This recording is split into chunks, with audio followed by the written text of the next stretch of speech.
Selamat datang hadirin sekalian. Hari ini kita akan menyaksikan sebuah kisah ajaib dari tanah Sunda tentang seorang putri yang cantik, berhati yang baik, dan seekor lutung sakti yang akan mengubah takdirnya yang akan diperankan oleh siswa kelas 5. Mari kita ikuti perjalanan penuh petualangan, keajaiban, dan kebaikan dalam cerita Lutung Kasarung. Di sebuah kerajaan bernama Pasir Batang, hiduplah seorang raja bijaksana bernama Prabu Tapa Agung.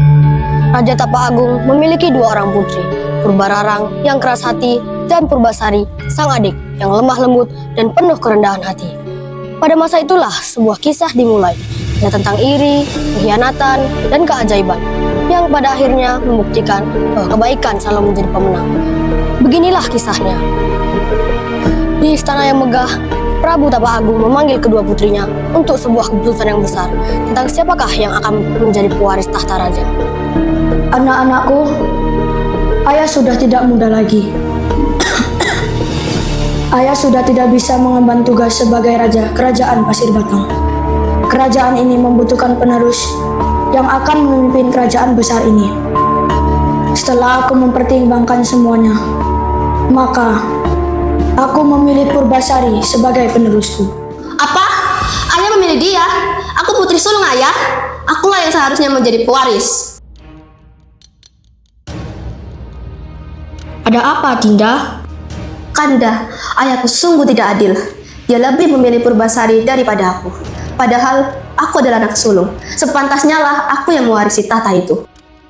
Tenang Dinda, tenanglah. Kita bisa memikirkan cara lain untuk merebut tahta itu dan menyingkirkan Purbasari dari istana. Bagaimana kalau kita mengutuk adikmu itu? Dibutakan oleh iri hati dan benci, Purbararang dan Indrajaya merencanakan sesuatu yang jahat. Mereka pun pergi menemui seorang penyihir yang terkenal dengan kesaktiannya. Apa yang membuat kalian datang ke sini, Purbararang dan Indrajaya? Wahai penyihir, aku ada satu permintaan. Aku ingin adikku Purbasari terkena penyakit yang membuat dia bisa terusir dari istana. Itu sangatlah mudah. Dengan ramuan ini akan membuat adikmu itu terkena penyakit yang mengerikan. Campurkan ramuan ini dengan minuman Purbasari.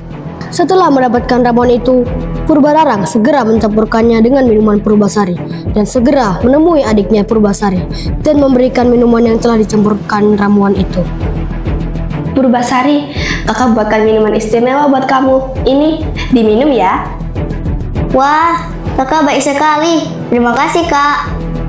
Setelah meminum minuman itu, ramuan itu mulai bekerja di dalam tubuh Purbasari dan Purbasari memutuskan untuk beristirahat di malam itu.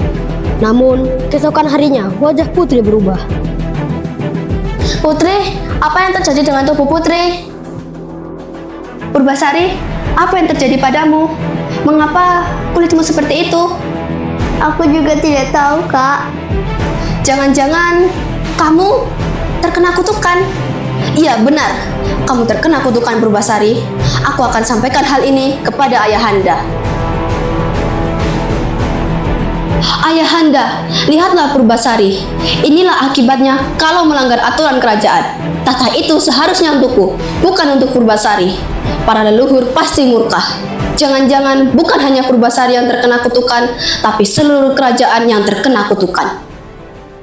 Baiklah kalau begitu. Anakku Purbasari, demi keselamatan dan kebaikan seluruh kerajaan, kamu harus diasingkan dari kerajaan ini.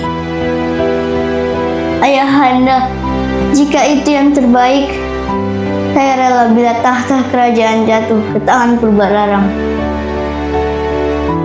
Akhirnya, dengan berat hati, sang Prabu merelakan putri bungsunya untuk diasingkan ke tengah hutan, agar kerajaan tidak terkena kutukan.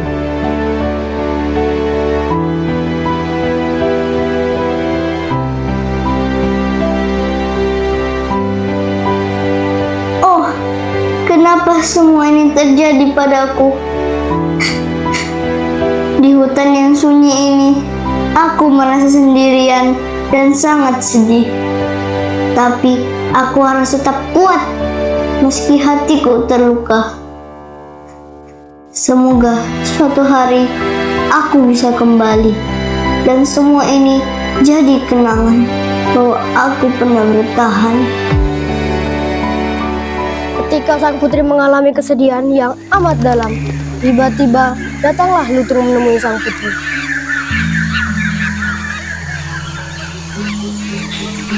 Namaku Lutung Kasarung, monyet sakti dan kuat, penguasa hutan ini.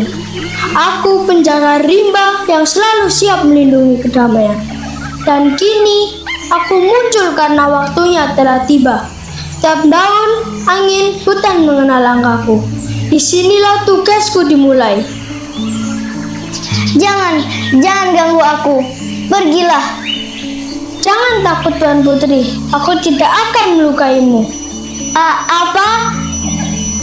Kau bisa bicara? Benar Tuan Putri, awalnya aku adalah manusia, namun aku dikutuk menjadi lutung. Wah, kita senasib. Aku juga terkena kutukan.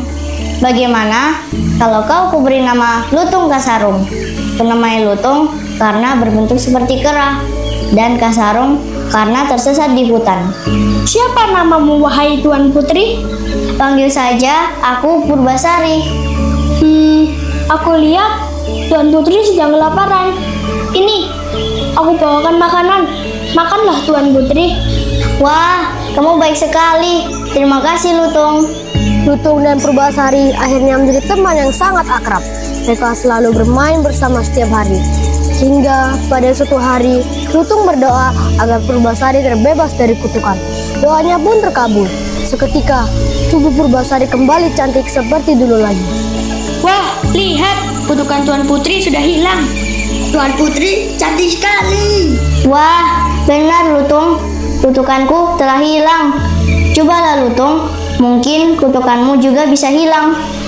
Tidak Tuan Putri, kutukanku abadi. Hanya cinta sejati yang bisa mematahkan kutukan ini. Tidak lama sesudah itu, utusan sang Prabu menemui sang putri. Wah, kutukan Tuan Putri sudah hilang. Ya, benar. Ini semua berkat keajaiban Lutung Kasarung. Itulah sebabnya Prabu mengutus kami untuk membawa Tuan Putri kembali ke istana. Sepertinya tidak. Aku memutuskan untuk tetap tinggal di sini bersama Lutung Kasarung. Tapi Tuan Putri, Sang Prabu sudah sangat merindukan Tuan Putri untuk segera kembali ke istana. Baiklah. Dan Lutung, kau ikut denganku ke istana. Saat tiba di kerajaan, Purbasari bertemu dengan Purbarara yang sedang bersama Indrajaya. Purbasari, kau mungkin sudah sembuh dari kutukanmu, tapi kau tidak bisa sembarangan masuk ke istana ini.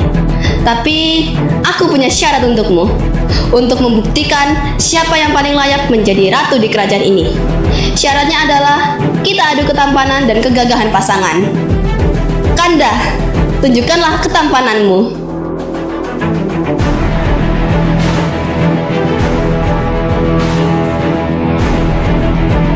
Purbasari, tunjukkanlah pasanganmu. Ini pasanganku, Kak. Lutung Kasarung. Apa? Pasanganmu seekor lutung? Mendengar ucapan sang putri, Lutung berdoa agar kutukannya segera dilepaskan. Tiba-tiba, hal tak terduga pun terjadi. Lutung pun berubah menjadi manusia yang tampan dan gagah. Wah, Lutung, kutukanmu sudah hilang. Apa? Seekor lutung berubah menjadi pangeran tampan? Ini tidak mungkin. Apakah itu artinya aku harus pergi dari istana ini? Tidak, Kak. Kakak tidak perlu pergi dari istana ini. Kakak akan tetap tinggal di sini. Biar bagaimanapun, kamu adalah kakakku. Adikku Purbasari, maafkan kakak ya, karena telah berbuat jahat kepadamu. Tidak apa-apa, Kak. Sejak dari dulu, aku sudah memaafkan kakak. Purbasari anakku, kebaikan dan keteguhan hatimu membuatmu layak memimpin Pasir Batang. Mulai hari ini, engkaulah Ratu Pasir Batang. Hidup Ratu Purbasari! Hidup Ratu Purbasari! Berkat kebaikan hati Purbasari, segala iri dan kejahatan akhirnya luluh. Kerajaan Pasir Batang kembali dipersatukan, dan semua hidup dalam damai. Dari kisah inilah kita belajar satu hal. Hati yang baik selalu membawa kemenangan, dan siapapun yang menjaga kebaikan akan membawa terang bagi sekitarnya.